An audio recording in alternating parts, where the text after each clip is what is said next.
En ce moment même, sur l'un des sols les plus artificiels, les plus surveillés et les plus rentables de la planète, l'eau recommence à gagner. Pas dans un village côtier oublié, pas sur une route secondaire avalée par un orage tropical. Ici, au cœur de Walt Disney World, au cœur de Magic Kingdom. Là où des milliers de visiteurs ont payé des centaines, parfois des milliers de dollars pour une semaine de perfection calibrée à la minute. Là où chaque perspective est dessinée pour sembler éternelle. Là où chaque façade promet le contrôle absolu. Et pourtant, à plusieurs reprises en 2024 et en 2025, des vidéos montrent la même scène. De l'eau brunâtre qui file sur les pavés, contourne les poussettes abandonnées, grimpe aux chevilles, puis aux mollets. Pendant que des enfants crient, que des parents soulèvent leurs sacs et leurs bébés, et que les employés continuent de sourire sous un ciel chargé d'électricité. Ce que les scientifiques ont trouvé, ce que les ingénieurs savaient déjà, et ce que les permis techniques révèlent aujourd'hui, est bien plus inquiétant qu'une simple mauvaise averse en Floride. Ce n'est pas seulement un parc qui prend l'eau. C'est un système de contrôle hydrologique vieux de 6 décennies qui montre ses limites en temps réel.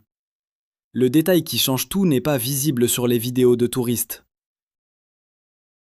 Il se cache dans les cartes, dans les annexes techniques, dans les autorisations de travaux, dans la bureaucratie froide où les catastrophes futures apparaissent toujours avant le grand public. Disney a obtenu du South Florida Water Management District un ensemble d'autorisations d'une ampleur exceptionnelle pour reconfigurer profondément le cadre en nord-ouest de Magic Kingdom. On ne parle pas d'un simple chantier décoratif. On parle de centaines d'acres bouleversés, de dizaines d'acres d'impacts humides, de nouveaux bassins de rétention, de réseaux de collecte réorganisés, de flux de ruissellement redirigés, d'un paysage historique démoli pour permettre à l'infrastructure de respirer de nouveau. Quand une entreprise de cette taille, sur un site de cette valeur, ouvre ainsi le corps même de son parc, cela signifie une chose. Elle ne corrige plus une faiblesse locale. Elle reconstruit une relation devenue instable entre la surface et l'eau. Pour comprendre pourquoi l'endroit le plus visité de la planète peut se transformer en quelques minutes en plaine d'inondations de fortune, il faut revenir bien avant les châteaux, bien avant les attractions, bien avant les foules. Il faut revenir à la géographie nue, à la Floride centrale d'avant le divertissement, d'avant le béton à thème, d'avant les promenades savamment inclinées. À la fin du 19e siècle, les cartographies locales décrivaient déjà la zone en termes que l'imaginaire touristique déteste. Marais, prairies humides, cyprès, hammocks, terres basses saturées. La zone appelée plus tard Magic Kingdom n'était pas une page blanche. C'était un compartiment hydrologique, un creux, un récipient. Entre le Reedy Creek Swamp et le Bonnet Creek Swamp, l'eau ne traversait pas ce territoire avec élégance, elle y stagnait, elle s'y attardait, elle s'y installait. Walt Disney avait parfaitement compris la géographie défensive du site. Dans ses documents de planification, il évoquait ces grands marécages comme des barrières naturelles, presque comme des fossés protecteurs. Sur le papier, l'idée semblait brillante. Un royaume isolé, protégé des intrusions, suffisamment vaste pour créer sa propre logique interne. Mais la protection topographique avait une contrepartie brutale. L'eau de pluie qui tombait ici n'avait nulle part où aller vite.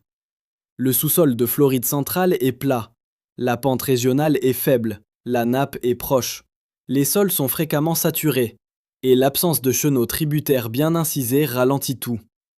Ce que l'œil humain appelle terrain, l'hydrologie l'appelle parfois stockage temporaire. Ce site, avant Disney, était déjà une machine à retenir l'eau. Les relevés et rapports fédéraux l'ont confirmé dès les premières années du développement. Les descriptions hydrologiques des années 1970 insistent sur un point essentiel. Avant l'aménagement massif, les excédents d'eau demeuraient longtemps dans le bassin avant de rejoindre lentement, très lentement, les cours d'eau périphériques. Autrement dit, Disney n'a pas acheté un sol à aménager. Disney a acheté un problème de drainage à l'échelle paysagère. Chaque averse significative se traduisait par une question simple et terrifiante. Combien de temps l'eau va-t-elle rester ? Dans une région où l'été injecte en quelques dizaines de minutes des quantités de pluie capables de submerger des parkings, cette question devient existentielle. L'homme appelé pour résoudre ce problème n'était pas un décorateur, mais un bâtisseur de systèmes. Le général William E. Potter, ancien administrateur de la zone du canal de Panama, apporta une logique presque militaire à ce marécage. Son travail consistait à imposer des trajectoires à une eau qui, par nature, n'en voulait aucune. Canaux, digues, structures de contrôle, portes automatiques, nivellement, terrassement, excavation. L'idée n'était pas d'accompagner le marais, mais de le discipliner. Des dizaines de miles de canaux furent creusés, des kilomètres de levées furent installés. Des ouvrages hydrauliques capables de réagir sans alimentation électrique, simplement par le jeu des niveaux d'eau, vinrent constituer une sorte de système nerveux passif. Toute la logique était la suivante: empêcher l'accumulation prolongée, accélérer l'évacuation, compartimenter les risques, réduire l'imprévisible. Mais même cette mécanique ne suffisait pas. Le problème central restait la nappe très haute. Construire sous terre, dans un sol pareil, revenait à inviter l'eau dans chaque couloir de service. Alors Disney réalisa l'une des opérations d'ingénierie les plus extraordinaires de son histoire. Les fameux utilidors furent construits au niveau du sol naturel, puis enfouis sous des millions de yards cubes de remblai, élevant le parc d'environ 14 pieds au-dessus du marécage initial. Ce détail change la lecture entière de Magic Kingdom. Ce que le visiteur croit être le rez-de-chaussée n'est pas le sol, c'est un toit, un immense plateau artificiel, un couvercle sous lequel fonctionne une ville technique qui, elle, ne peut pas être inondée. Chaque averse n'attaque donc pas seulement des allées ou des boutiques. Elle teste la membrane supérieure d'un organisme enfoui. À partir de ce moment, tout devient pente, angle, capture, collecte. Le parc donne l'illusion de la douceur, mais l'eau y voit un système de vecteurs. Rien n'est parfaitement plat. Les voies montent ou descendent imperceptiblement. Les places renvoient le ruissellement vers des points d'entrée dissimulés. Des centaines de grilles récupèrent les flux de surface avant qu'ils ne s'étalent. En dessous, les conduites grossissent progressivement, passant de diamètres modestes à des sections massives capables d'absorber des volumes considérables. Plus loin, les eaux rejoignent des bassins de rétention et de détention, où le débit est ralenti, où les sédiments se déposent, où une partie de la charge est temporairement stockée avant transfert vers le réseau de canaux régional. Sur le papier, c'est remarquable.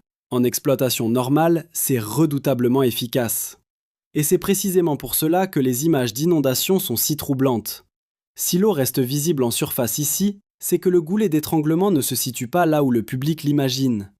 Le point faible n'est pas forcément le grand canal au loin, ce n'est pas nécessairement le bassin terminal. Ce n'est même pas, au moins dans l'immédiat, la capacité théorique ultime du réseau profond. Le point critique est souvent tout en haut de la chaîne, l'instant où l'intensité de pluie dépasse la vitesse d'absorption des grilles et des avaloirs. C'est une course. L'eau tombe sur des milliers de mètres carrés de toitures, de dalles, de façades, de chaussées thématiques, de cours intérieures.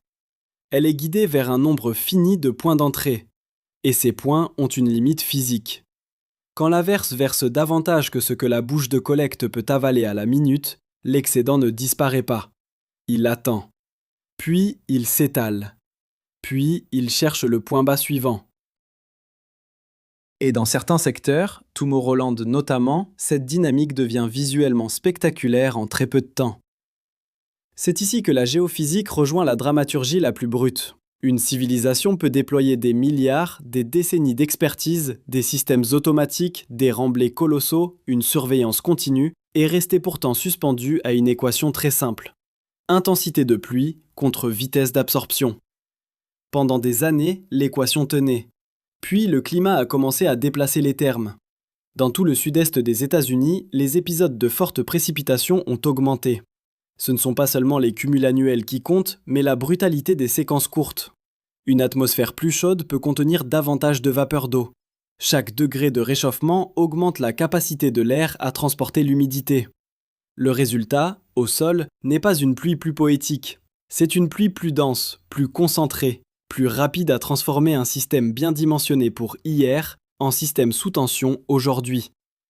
Dans un environnement comme Disney, cette évolution a des conséquences disproportionnées, parce que presque tout est construit.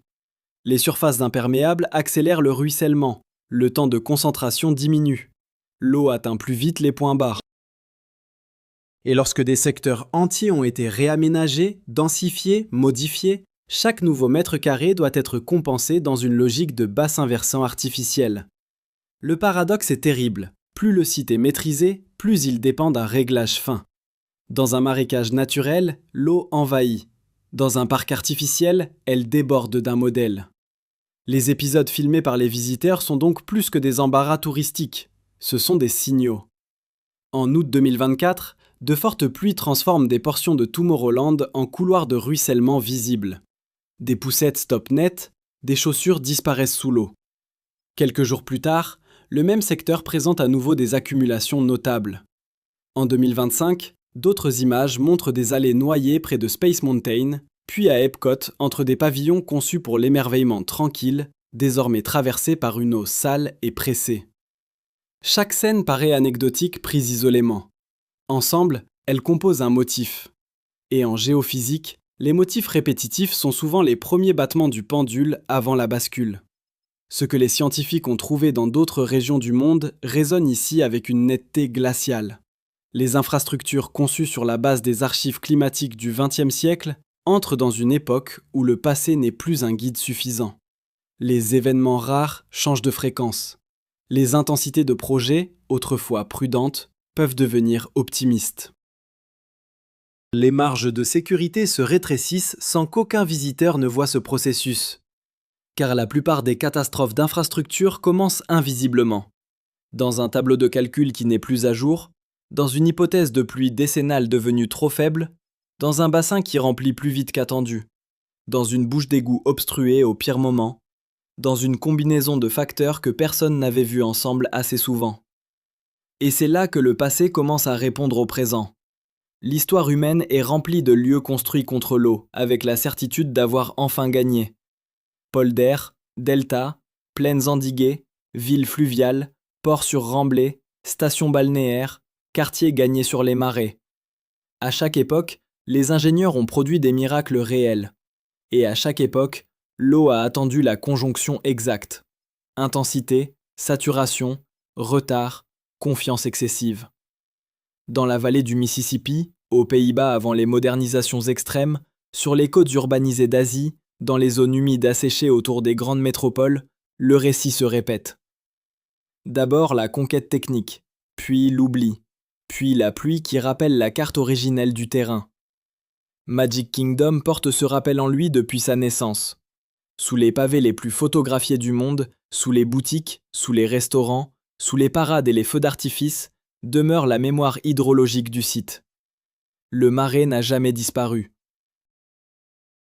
Il a été contenu, redessiné, ralenti, réparti, mis en attente. Chaque canal creusé, chaque digue posée, chaque pompe, chaque conduite, chaque bassin, chaque remblai n'a pas effacé le problème. Tout cela a seulement créé une trêve monumentale entre un projet humain et une géographie humide. Une trêve de 60 ans. Une trêve à plus de 20 milliards de dollars si l'on additionne les décennies d'aménagement, de maintenance, d'expansion et de reconstruction. Une trêve spectaculaire, rentable, fascinante. Mais une trêve tout de même. Aujourd'hui, cette trêve craque à la surface. Et le plus inquiétant n'est pas l'image d'une allée inondée. Le plus inquiétant, c'est ce qu'elle signifie. Si un site pensé comme un chef-d'œuvre de contrôle hydrologique doit maintenant ouvrir des centaines d'acres, déplacer des ouvrages, revoir ses circulations d'eau, modifier l'ossature même de son paysage pour suivre le rythme des nouvelles pluies, alors la question dépasse largement Disney. Elle devient civilisationnelle. Combien d'autres infrastructures dans le monde vivent encore sur les hypothèses d'un climat qui n'existe plus ? Combien de villes, de gares, d'aéroports, d'hôpitaux, de centrales, de zones touristiques, de quartiers entiers reposent sur la même promesse silencieuse ?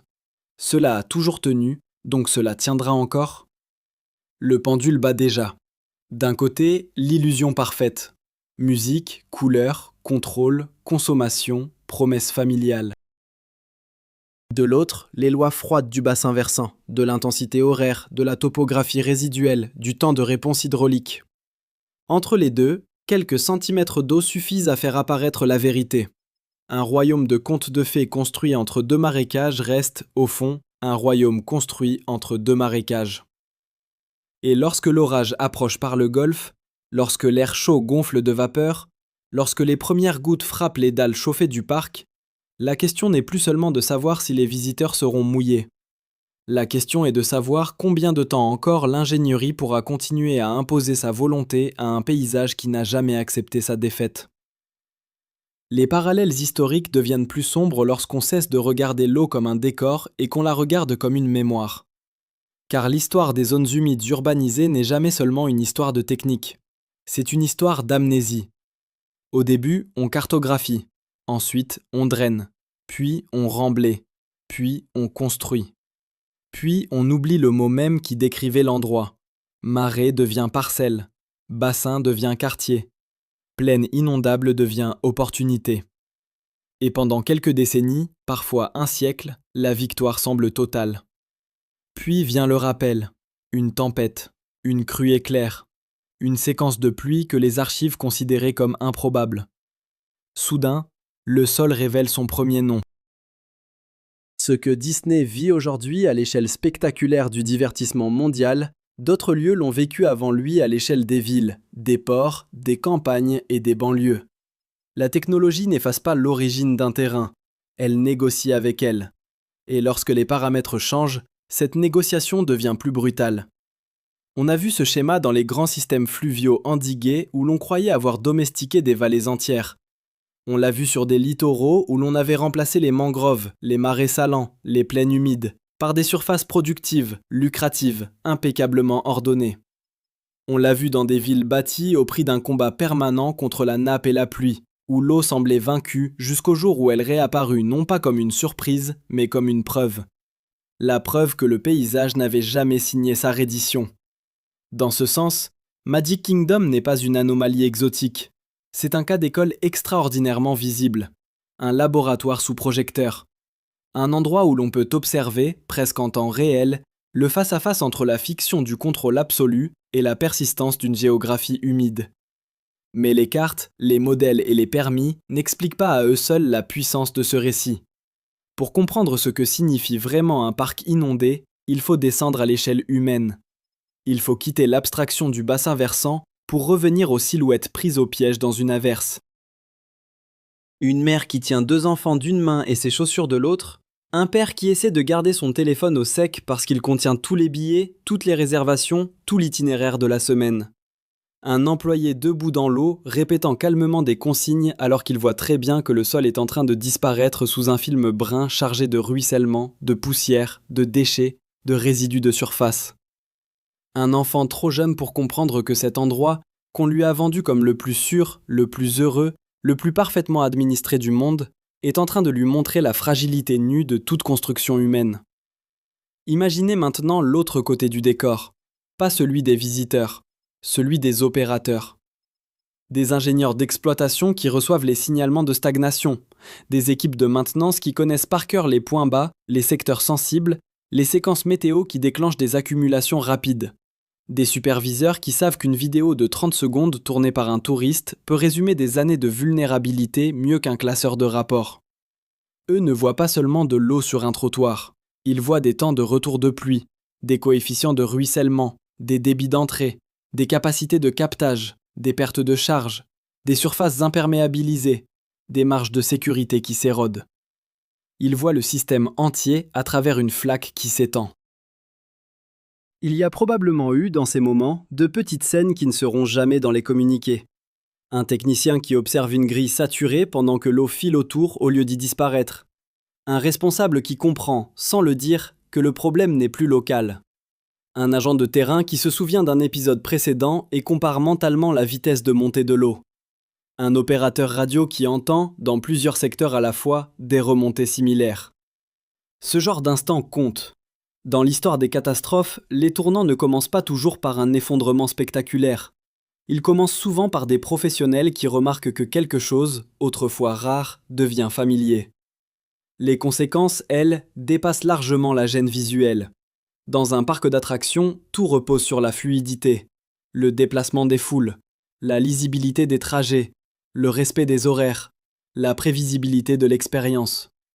Dès que l'eau bloque une allée, ralentit un flux, impose un détour ou crée une zone d'attente, c'est toute la logistique du site qui encaisse le choc. Une foule dense immobilisée sous orage n'est pas seulement inconfortable, c'est un risque opérationnel.